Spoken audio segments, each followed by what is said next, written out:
With the health crisis that started in 2020, it changed the lives of people in the world. Many states and companies are working to find a solution to this epidemic in which millions of people died. The epidemic that spread all over the world changed our lives completely. With the paranoia that started in the first period of the epidemic, the states did not know what to do about this situation they compared for the first time. A year has passed. Governments have generally begun to better understand the problem. Although the pace of the epidemic has been slowed down by rigorous tests and health systems with the quarantines, curfews, the pandemic has not been completely stopped. Vaccines are foreseen to stop the epidemic. Vaccines that have been developed for a long time are now emerging. Now vaccination has accelerated. Many countries have vaccinated some of the people. But some people are anxious. The rapid development of vaccines has made people mistrust whether vaccines are adequate. There are those who are afraid of the side effects of the vaccines. It is normal to experience redness and pain after the vaccine is shot. Apart from that, some reactions of the body are due to the positive response of the immune system. So which vaccines are there? Russia's Sputnik V vaccine, Moderna, Pfizer and AstraZeneca are the vaccines approved in the world. These vaccines are different from the normal vaccines.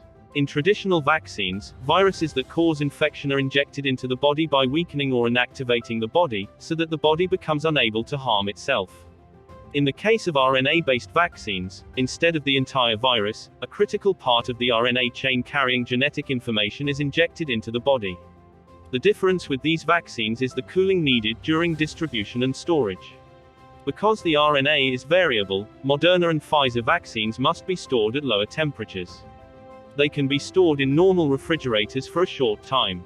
In order to be preserved longer, they must be kept at -20 or -70 degrees Celsius. Viral vector vaccines can last for a long time under normal storage conditions. Another difference is the cost and the days between doses. The Russian-produced Sputnik V vaccine is given a second dose 21 days after the first dose, $10 per dose administered. The second dose of BioNTech Pfizer vaccine is administered 28 days after the first dose, $19 per dose. The second dose is given 28 days after the first dose of AstraZeneca vaccine, $3 per dose. The Moderna vaccine is given a second dose 28 days after the first vaccine, at $25 or $37 per dose. The issue of vaccination is still a problematic issue. It is discussed whether vaccines have sufficient effect. Even though developed countries have started to make vaccines, many countries in the world are inadequate in access to vaccines.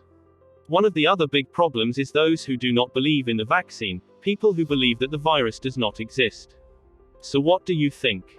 Will the problem be solved or will our life be like this now?